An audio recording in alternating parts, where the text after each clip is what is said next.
去侯府试婚时，发现小姐的未婚夫婿体力格外强悍，以至于回苏家后，我的嗓子都是哑的，只能冲大小姐比了个大拇指。大小姐羞红了脸。直到成亲那天，那个男人稳坐台上，沉稳内敛。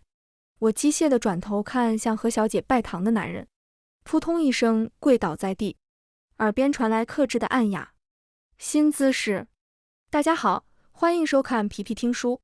小姐和景和侯府的世子定了亲，成亲之前需要选一个丫鬟试婚，考察男方那方面的能力。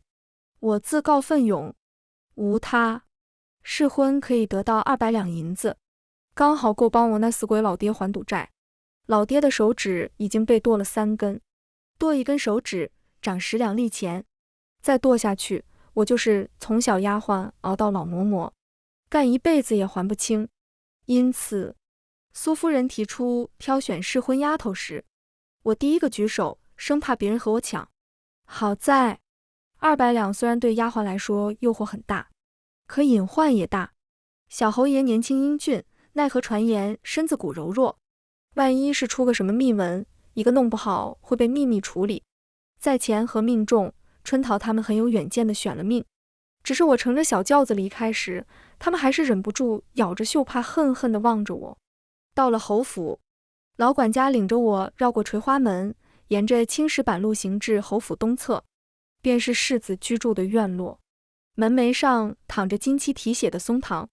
府中内院规矩重，姑娘请在此暂歇片刻，世子晚些便回。我放下包裹，思索着见到世子后该如何表现。我拿出册子，复习学来的知识。加油，加油，加油！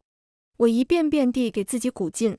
不管世子身体如何，我必要将他伺候得舒舒服服，绝不能让他因为我技术不过关，将我撵了回去。不仅苏府的面子不好看，我的尾款也结不了。大概是为了方便试婚，院子里没什么丫鬟，屋子里却传来窸窸窣窣的声音。我没敢轻易打搅，只用手指沾了些口水，在纸做的窗面上用力戳了个洞。还没来得及往里面瞧，就听见一声冷峻的声音：进来。我讪讪地推开门，还是侯府玩的花，明明人就在屋里，还说晚些回来。那人腰背挺得笔直，眼帘微垂，仿佛只沉浸在笔锋起落间。研墨。我咽了咽口水，比想象中老了些，光看外貌，起码20又5了。这侯府的世子也忒显老了些，好歹长相深得我心，毕竟是第一次，就我这身份，以后怕也遇不到这样的人。说起来也算是我赚了。我一边研墨，一边回忆着册子上的内容，必要把这墨研出花来。认真的老男人，还挺帅。我一边研墨，一边悄悄将脸凑近了些，等他不小心转过脸来，我就能吃上他的嘴了。谁知我还没挨上他的脸，耳边先传来愠怒：谁教你的规矩？我腿一软，直接摔倒在他身上，墨水甩了他一身。这回我是真的腿软了，近距离对上这张脸，才知道传言果然都是骗人的。眉骨高挺，鼻梁高直，下颌线绷得死紧，冷硬得像块铁，和传言中那个温润如玉的世子哪里有半分相似。我抖着手探进他的衣襟，被一把拽住，我用尽了力气，才能在他的手心里挠那么几下。看见他眼神微不可察地颤了颤后，我松了口气，不枉费我特意花的心机装。小样，姑奶奶不迷死你。疼。我夹着嗓子，尽量用最尖细的声音说话。你想干什么？糟了，怎么不像是憋着欲望，倒像是憋着怒气。我张了张嘴，口干舌燥。册子上没说过这种情况啊。他以为我在说什么，耳朵凑近了，大脑飞快地运转。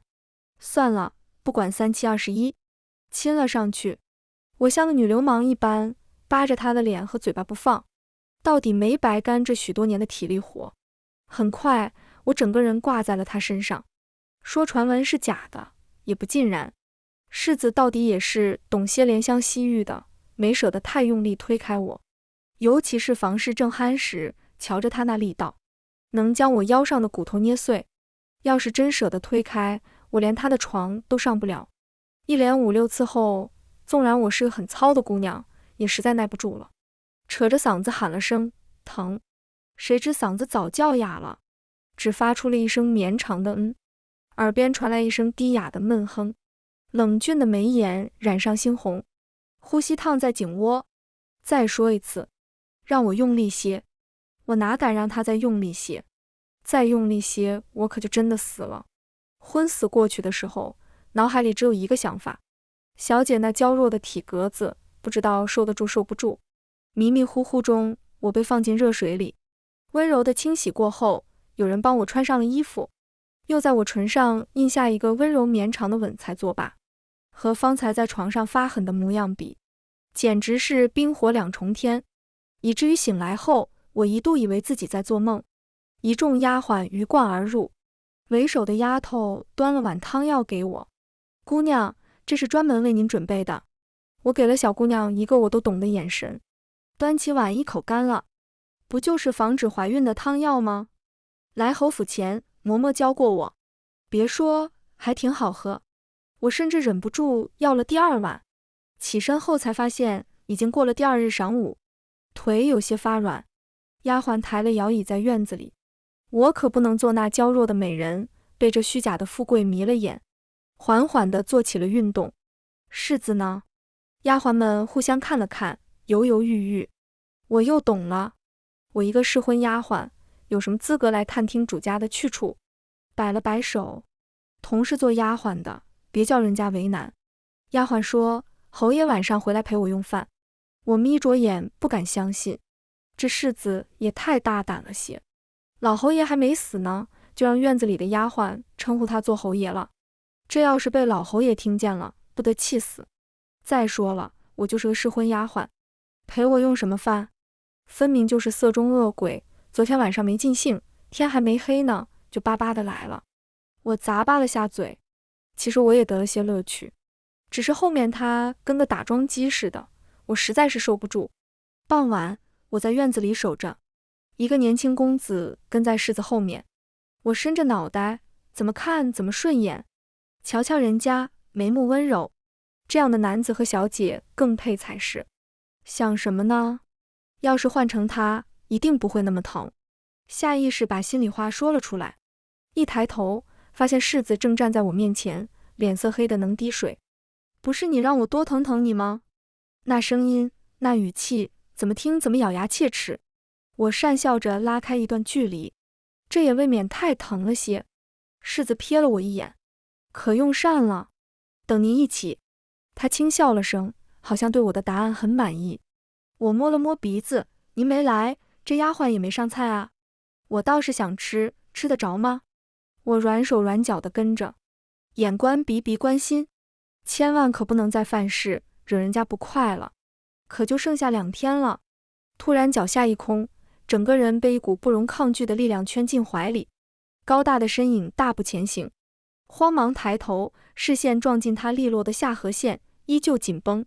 身份高贵，又有侯位继承，缘何总做出这样的神态，真是太贪心了些。被放下时，桌上已摆满了餐食，比之晌午要更丰盛些。说起来就生气，晌午全是些山山水水，侯府未免太小气。好歹干的是力气活，多给2个鸡腿也不过分。他舀了碗鸡汤给我，道谢后，我用勺子扒拉了2下，果然连肉丝都看不见，小气得很。一口喝完，我干脆自己盛。谁料抬起头，他正目光灼灼地盯着我。我低头看了眼自己堆满了鸡肉的小碗，确实有些过分。世子怎么不吃？世子，声音听不出什么情绪，尾音却被冰过，带着点黏腻的凉意。你昨晚似乎叫了很多次，这语气听起来有些不妙。我暗自揣度，怎么世子也不让叫？这人怎么这般龟毛？换我一只。我心猛地一跳，世子的名字不是叫沈林吗？我不可能弄错。正当我紧张的手心冒汗，他补充了句，一只是我的字。吓我一跳，专心干饭。你对沈燕林怎么看？我懵了一瞬。侯爷，我恍然大悟，这货果然觊觎他老爹的侯位，爹都不叫了。说起来，这侯爷还是我们大庆的功臣，7年前打的蛮夷，后退3000里，交了军权后被封了侯爷。可惜那方面不行，是个老光棍了，就连如今这个儿子也是过继来的。这世子好像对他爹的意见很大啊，我自然得顺着他。侯爷啊，杀伐果断，是个英雄。不过战场上待久了的人，到底心肠冷硬，杀气重。我小心翼翼地觑着他，惊恐地发现方才还带着暖意的脸色，这会儿像蒙了层秋霜，连呼吸都沉了几分。世子一言不发地走了。我望着满桌的佳肴，只觉得他莫名其妙，应该不会赶我走吧。我咽了咽口水，把饭吃了再说。还没吃几口，人又回来了，扛着我就往里间走，顶得我胃一阵难受。好在没几步路，带着蛮力的呼吸猛地攫住了我的唇，带着不容分说的侵略性。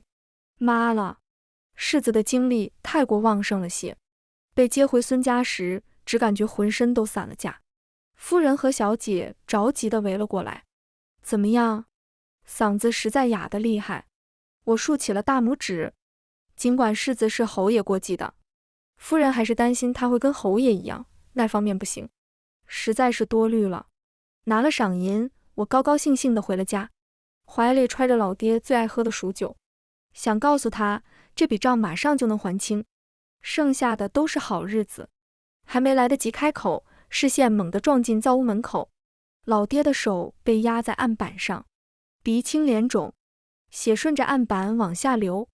我尖叫一声扑了上去，可小女子再是力气大，也比不上这些6、7尺的汉子。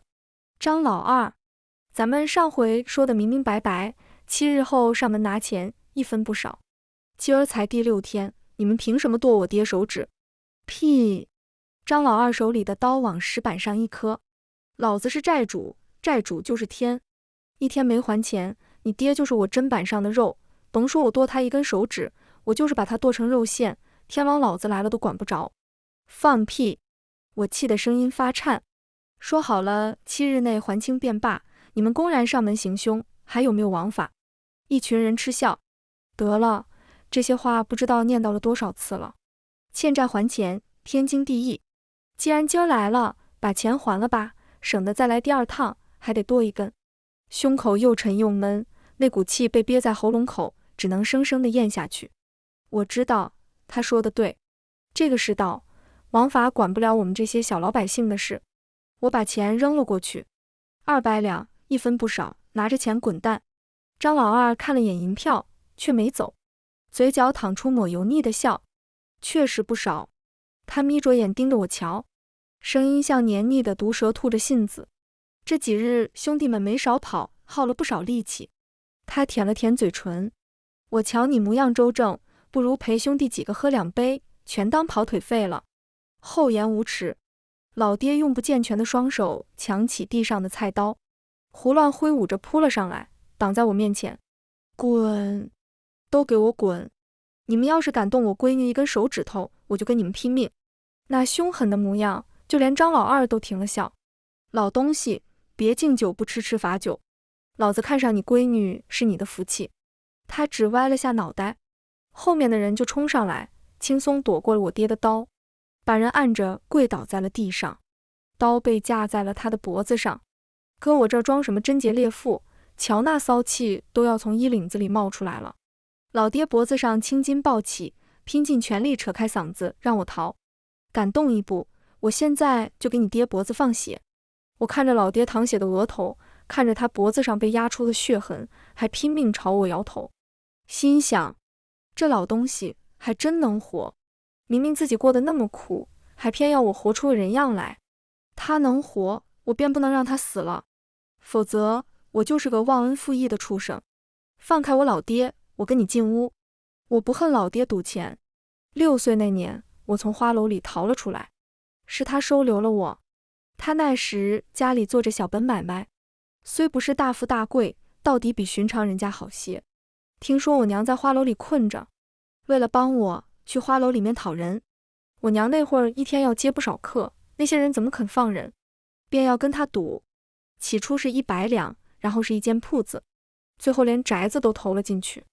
我爹知道，再这样下去，命都得搭进去。丫头，爹对不起你，爹就不出你娘来。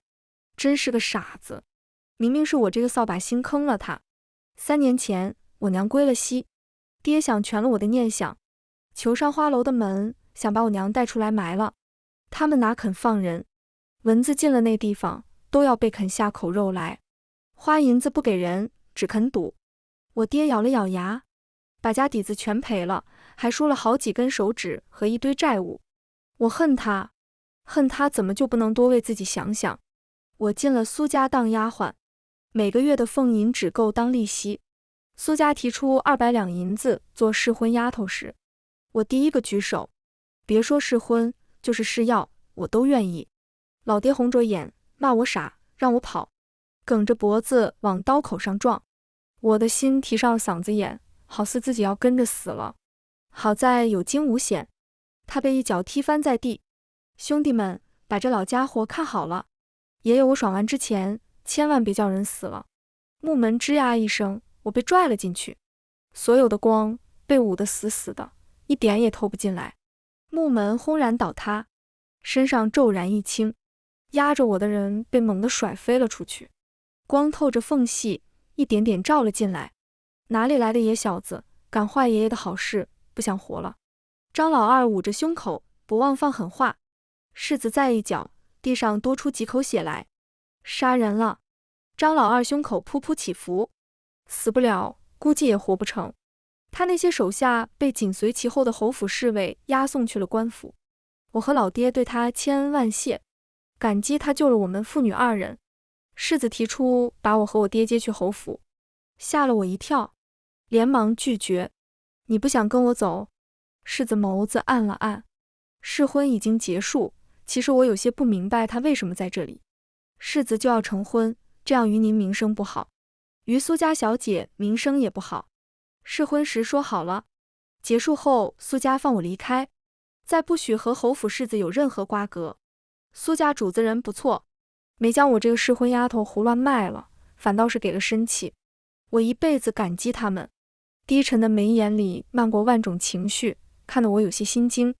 莫不是这柿子睡了几天，对我起了兴趣？我生在花楼，虽不曾在那里长大，却知道男人的兴趣最是要命。他能让好好的一个良家小姐陪你私奔，却又能在你没了兴趣的时候随手丢弃。我娘的例子摆在眼前，我哪敢生出半分旖旎心思，一个劲儿的摆手。感激是真感激，害怕是真害怕。柿子走了，却来了大夫，说是侯府安排的，推拒不得。柿子再没来过一次，我松了口气。没过几天，苏家派人告诉我，柿子就要和小姐成亲，喊我去府里一趟。我右眼皮跳了一阵，有不祥的预感。小姐成亲，你跟着去。眼皮又是一跳，这样不太好吧？虽说试婚是苏家人提出来的，可和小姐的未来夫君发生那样的事情，搁谁不膈应？侯府指明要你。夫人补充了一句，脸色已十分难看。柿子中意我，可不是件好事。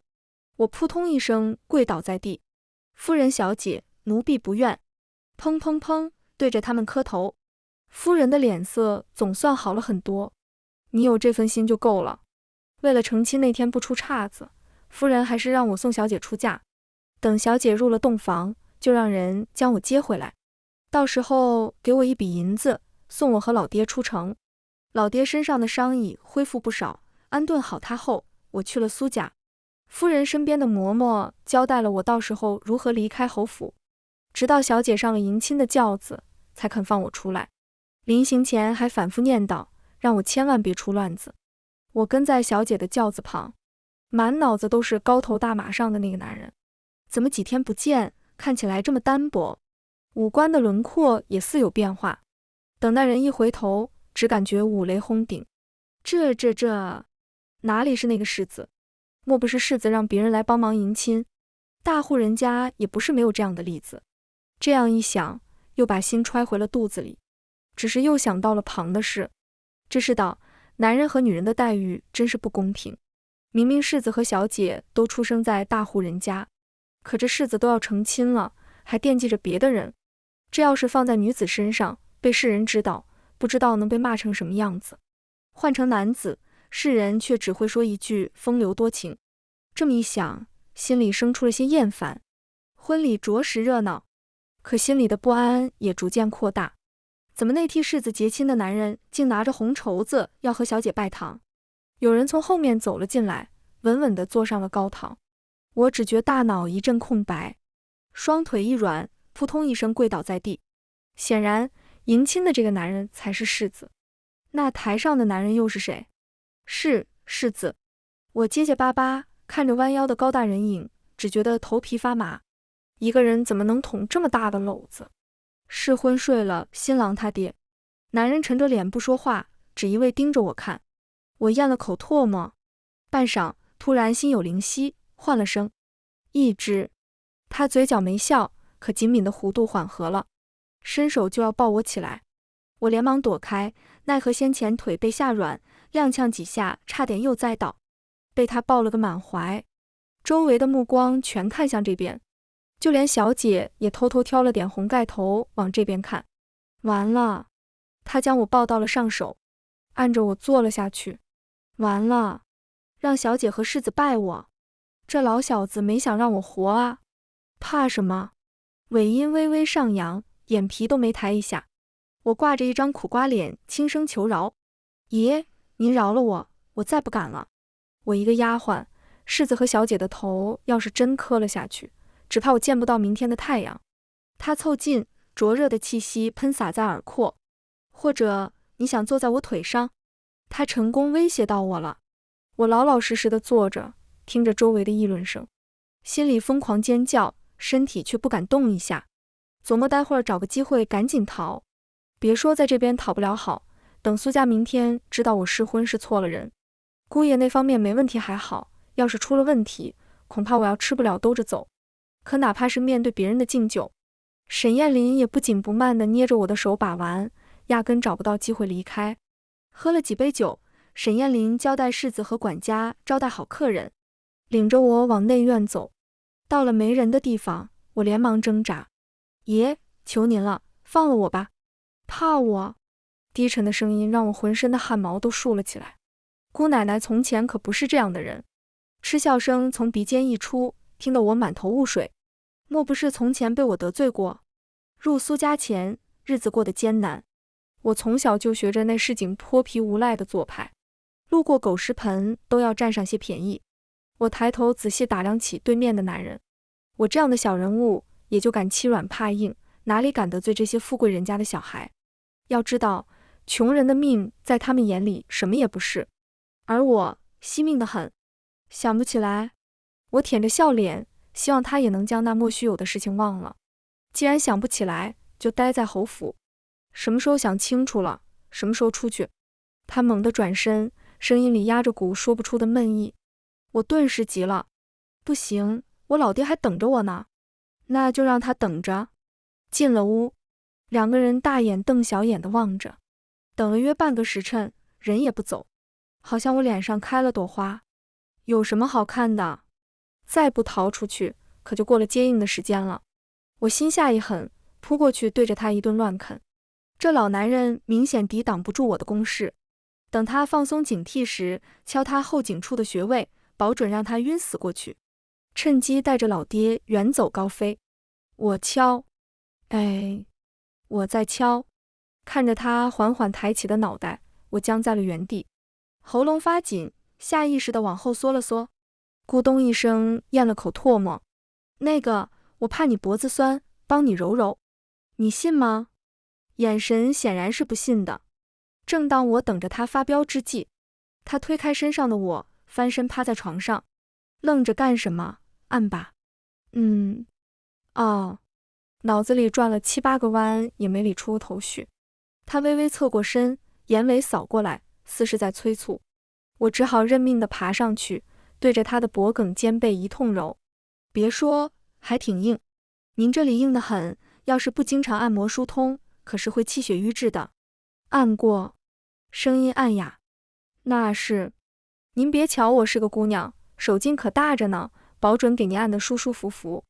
没进苏家前，我也曾在医馆里打过零工，半个时辰5文钱，是个不错的来钱伙计。就是收入不太稳定。腰肢突然被握住，他整个人转了过来，眸中漆黑一片。你也是这样给别人按的？我有些后知后觉，他该不会觉得我是骑在别人身上按吧？可跟他有什么关系呢？还是他吃醋了？我试探着开口，是不是？在他手上的劲道越来越大时，我果断给出了否定答案。紧抿的唇线这才松了些，可面上依旧带了股别扭劲，就好像是我在欺负他。心累，这样的姿势着实有些容易擦枪走火。我拍了拍他的手，示意他松开我的腰。他盯着我看了一会儿，什么也没说，松开了。我蹑手蹑脚地从他身上爬了下来。爷，我不好意思地笑笑。我想小姐，要我帮你？不用了，我自己去。我逃也似的拉开门跑了，身后传来轻笑。笑个屁，这不纯纯的变态吗？总算逃出来了。我绕着茅房跑了一圈，随后去了接应地点。苏府的马车早就等着了。待我和爹会合后，我俩被偷偷运出了城，找了家客栈暂时住着，等第二天早上再去码头，坐船去江南。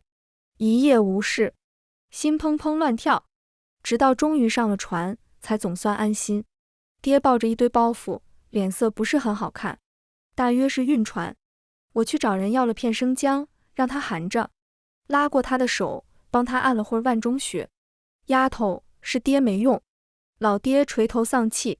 我没主动说起过哪来的200两，爹也没问过，可我直觉他心里知道。况且那天张老二指着我的脖子说话，痕迹明显到根本无法忽略。在我心里，您比谁都有用。岸边的树影屋舍一点点缩小，像水流冲淡的墨痕。这里发生的一切都将随着摇晃的船只消散在风里。苏家是好人，给了我和爹一笔银子，我也颇有些力气和手艺，总能养活我们俩。至于那个人，都随风消散吧。什么都随风消散。我浑身猛地一僵，像是被施了定身法，后颈的汗毛都竖了起来。慌忙转身，你怎么在这里？家里丢了东西，总得讨回来。我后退2步，后腰抵在栏杆上。你红口白牙污蔑好人，我什么时候偷东西了？他摸向我的脖子，极轻地摩挲着。我浑身战栗。忽然他指腹一旋，顺着颈肩挑起一块水头十足的翡翠。我瞳孔瞪大，猛地将那翡翠抱在怀里。这明明是我的东西，我都戴了10几年了，凭什么说是你的？哦，那你说说看，上面缘何刻着我的字？莫不是你早对我暗生情愫，这才谋划了这一切？他恍然大悟般，好像真相真是如此。我连忙拽下脖子上的翡翠坠子，与他争辩。你信口雌黄，这坠子上明明什么都没有。他伸出手指将坠子勾了过去，对着阳光欣赏起来。阳光下，坠子里面隐隐有光闪动。你瞧，这是什么？这坠子竟然是镂空雕刻的。我抢过来自己瞧了瞧，好像确实刻了一个一字。我记得这坠子当初明明是从一个小叫花子手里哄骗过来的，用了我整整3天的口粮。原本瞧着这坠子水头足，打算去当铺里换些银钱，这才对那小叫花子嘘寒问暖，下了好一番功夫。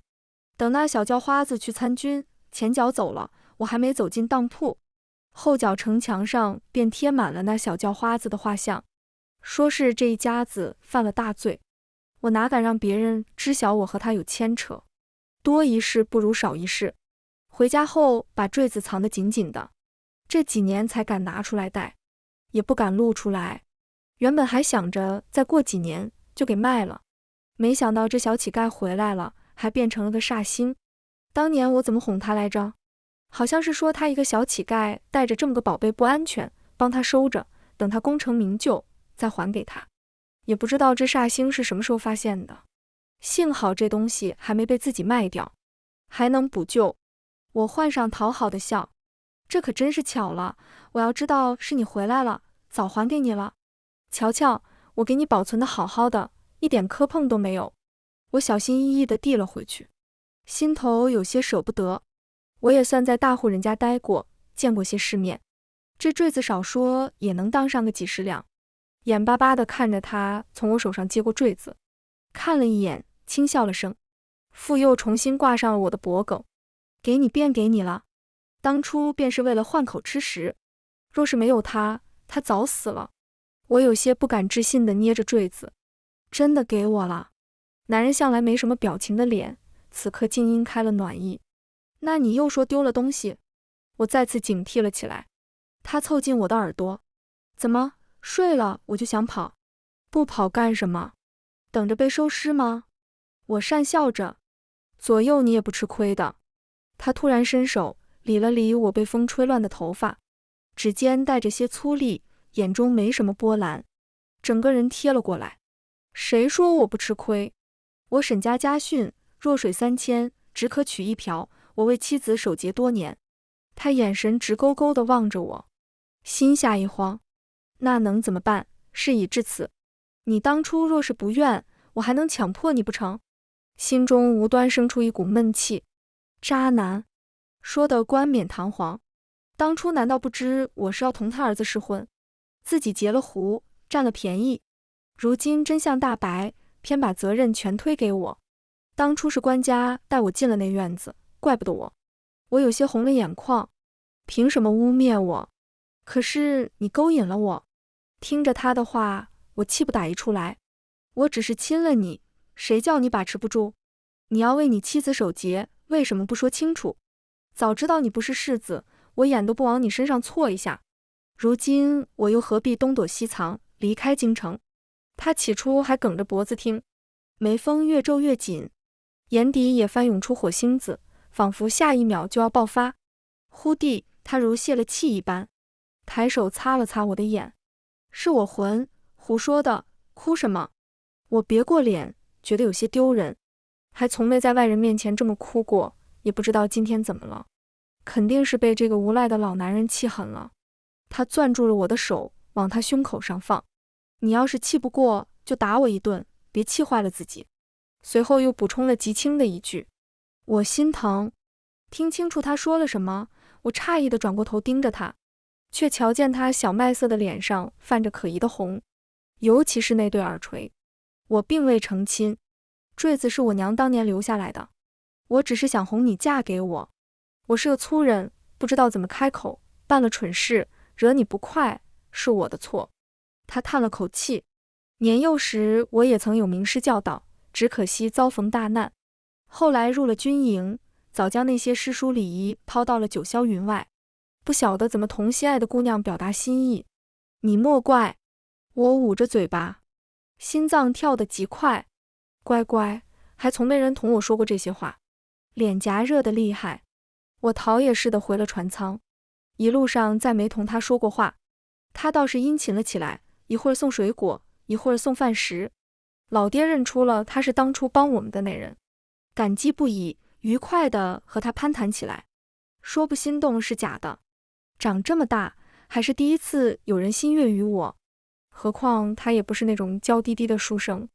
仔细一看，眉眼身材全长在我的审美点上。当初那个看起来有些娇气的小乞丐，怎么就长得这么高大魁梧？我支着脑袋又想到了我娘，她说爱情男人都不可靠，如果可以，让我以后找个本本分分的庄稼人，三媒六聘，成了亲，有了文书，再生个孩子才是保障。哪怕他后面花了心，也舍不得这个家。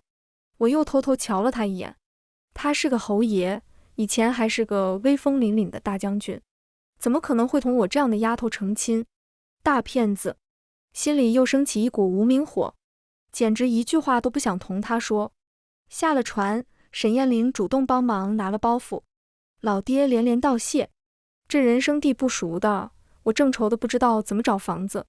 老爹喜笑颜开地看向我，丫头，燕玲说她在苏州府有套宅子荒废不用，可以先让咱们落脚。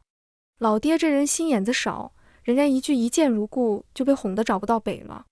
我抢过沈燕林手里的包袱，拖着似笑非笑的调子。出门在外还是小心为上，知人知面不知心，谁知道人家是要害你还是要帮你？老爹尴尬的直挠头。苏州府颇为繁华，我拉着老爹找了家馄饨店，要了2大碗馄饨，琢磨着或许我以后也能在这儿做买卖。沈燕林不知道从哪里弄来2盘肉，往我和我爹碗里夹。门外突然窜进来一个要饭花子，往桌子旁边一跪，砰砰砰3个响头。老爷小姐们行行好，赏口吃的。小人好几天没吃饭了，给口吃的，观音菩萨玉皇大帝保佑你们。我爹瞧他饿得皮包骨头，于心不忍，叫他端着破碗往跟前，分他些馄饨。正倒一半，泼辣的老板娘一脚踢翻了乞丐，碗里的馄饨也洒了一地。滚开，别整天耽误老娘我做生意，小心把你那只眼睛也挖了。我这才透过那乞丐脏乱的头发，看到一只黑乎乎的眼洞。这乞丐竟真的被人挖去了一只眼睛。原本还因为老板娘弄洒我爹的馄饨有气，现下发觉这老板娘恐怕不简单，多一事不如少一事，催促着老爹赶紧吃完离开。偏偏那沈燕林是个不怕麻烦的主，沈燕林竟管起了乞丐的闲事。那乞丐原名宋阳，这馄饨店原本是他的，不想因为结交了个书生，引狼入室。那书生不仅勾引了自己的婆娘，还霸占了自己的产业，最后自己沦落成这副人不人鬼不鬼的模样。这老板娘原本竟然是这乞丐的婆娘，听了前后，只叫人遍体生寒。这书生和老板娘也颇不是个东西了。我爹更是气愤不已，过去扶了那乞丐。或许那乞丐瞧出了沈燕林不是寻常人，扑倒在沈燕林脚边哭喊，求大人做主。只听那老板娘冷笑一声，我不管你们是什么人，强龙压不倒地头蛇，也不去打听打听我王三娘是什么人，我那男人又是什么人，敢在这里充大囊，怕不是活腻歪了。他一声口哨，竟冲过来7、8个伙计。我抱着老爹的胳膊，这怕不是家黑店。沈燕林错开一步，挡在我面前，识相点，赶紧结了饭钱滚得远远的，要不然可别怪老娘我不客气。听了那话，沈燕林嗤笑一声，从怀里抽出一把短刃交到我手上，让我以防不测。那丧了良心的老板娘瞧他这模样，直接让伙计上手。7、8个伙计一拥而上，看得我胆战心惊。然而只不到1刻钟，那些个人全倒在了地上。担心他实在是多此一举了，差点忘了他曾经是个威风凛凛的大将军。老板娘往后退了几步，侠士有这般本事，何必为难我这柔弱妇人？好不要脸！动手的是他，颠倒黑白的也是他。幸好沈燕林不吃这一套，像是要把这件事管到底。热心肠老爹不停竖着大拇指，还在我耳边念叨，当年你娘那事要是有这样的侠士帮忙该多好。我有了一瞬间的怔然。见沈燕林不肯作罢，那老板娘竟换了副姿态，矫揉造作起来，一步3摇的往沈燕林身边靠。侠士吓坏奴家了，奴家好怕，好不要脸！我破口大骂，一把扯过沈燕林，竟想勾引他。你算个什么东西？害了自家夫君，占了他用血汗挣下的家业，一点廉耻也不知。我要是你，早一头撞死。也不照镜子看看自己什么模样，也敢往他身边凑。人家是癞蛤蟆想吃天鹅肉，你一只老蛤蟆也想吃天鹅肉，你啃得动吗？我叉着腰，唾沫星子都快喷到了他脸上，还是老爹拽了拽我，我才作罢。我瞪了眼沈燕林，他摸了摸鼻子，似是很愉悦，更气了。什么眼神，这样的货色也看得上？知道了这条道路行不通。那老板娘又恢复了之前的夜叉形象。我已经让人喊了我男人，他可是县衙的2把手，他一会儿就到，到时候叫你们吃不了兜着走。听了这话，我心里有些惴惴，方才骂人的话放早了，别刚来这苏州府就让人办了。拉着我爹想溜，被沈燕林拽着手，别怕，有我。我咽了口唾沫，也不知他抗不抗得住，只是想叫他一起跑也晚了。门口很快被一群官差模样的人堵了，为首的人书生模样，脸上挂着曾不达眼底的笑，估摸着就是那夜叉嘴里的县衙二把手，真是面善心恶。夜叉走到那男人跟前，气焰愈发嚣张：魏存周，你娘们叫人欺负了，快把他们绑了送去大牢，我要让他们扒层皮。我瞳孔瞪大，魏存周这个名字我娘不知道念了多少遍，几乎是刻在了我脑子里。细看这人眉眼间甚至与我有些像，我若猜得不错，他怕不是那个哄骗我娘私奔又将怀孕的她迈进花楼的男人，我那个素未谋面的亲爹。沈燕林安抚地捏了捏我的手，低声耳语：怎么啦？我压着声音，依旧有些抖。我与这人有不共戴天之仇，大概是我仇恨的眼神太明显。魏存周扫过我时，眸中流露出诧异，随后目光掠过乞丐，停在沈燕林身上，兄台一看气宇不凡，恐怕受了小人的蒙蔽。他指着我爹旁边瑟瑟发抖的乞丐，这人就是个泼皮无赖，看上我娘子，想欺辱她，我便报了官，受了刑还不知悔改，日日来纠缠我与娘子，实在叫我二人有苦难言。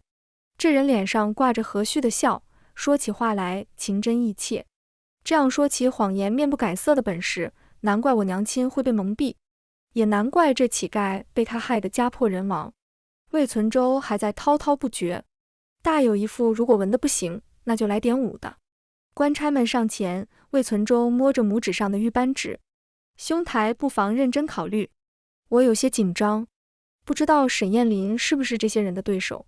沈燕林突然挥了下手，屋外突然冲出一群人马，没什么考虑的必要。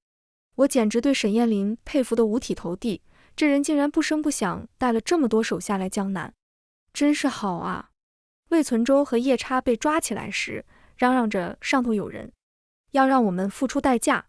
沈燕林带着一群人去了县衙，县令也是个不分好歹的，直接被沈燕林的手下拿了。放肆！你们是什么人？光天化日之下竟敢劫持朝廷命官，形同谋反，还不速速将本县令放了？沈燕林掏出了块令牌，那县令立马腿软，不再挣扎。我好奇凑上去，只见上面写着钦差二字。沈燕林当堂对魏存周和夜叉谋害宋阳一家进行审理，将家产还给了宋阳，他们的案子轻了，我也想为我娘讨个公道。我跪倒在地，将我娘当年被魏存周哄骗私奔后卖至花楼的事情道来。宋婉，你说宋婉？宋阳跌跌撞撞冲过来，被沈燕林挡开后嚎啕大哭。我娘竟是他的亲妹妹。再次动用刑法后，二人供认不讳。当年魏存周除了哄骗我娘，后来还害死了宋阳父母，伪造成意外，之后谋夺了宋阳家产，其心之毒，其行之恶，简直无法以人为论，当场被判了斩立决。沈燕林请了大夫为宋阳看病，他的一只眼睛被挖，另一只眼睛视物也不清晰，身体亏空的厉害，须得慢慢养着。舅舅将馄饨店和宅子都转到我的名下，这才肯安心养病。你要留在这？沈燕林问。我点头，我承认，我对他不仅有感激，也有些感情，可到底身份悬殊。沈燕林没多说什么，只把我家旁边的宅子买了下来，日日抬头不见低头见的。我老爹和舅舅甚至在我旁边说起了他的好话，听得我呕了。老爹和舅舅一阵尴尬，沈燕林眼里含着受伤，请来了大夫。我怀孕了。老爹和舅舅再看沈燕林，再不慈爱，恨不得要把她给吃了。沈燕林只站在那一动不动的挨揍。我漱了漱口，慢悠悠地拦住了他们。那就成亲吧。沈燕林眼中亮起了星星。你说什么？我扭头就走。没听见算了。听见了，成亲，我这就去准备。我不去京城。不去就不去。洞房花烛夜。沈燕林小心地抱着我。要不，肚子有些大了，他有些怕。我一把将他按回榻上。啃了上去。老娘也是开了荤的，你忍得了，我可忍不了了。全文完，皮皮听书，感谢您的观看，每天上新精彩小说，喜欢就订阅吧。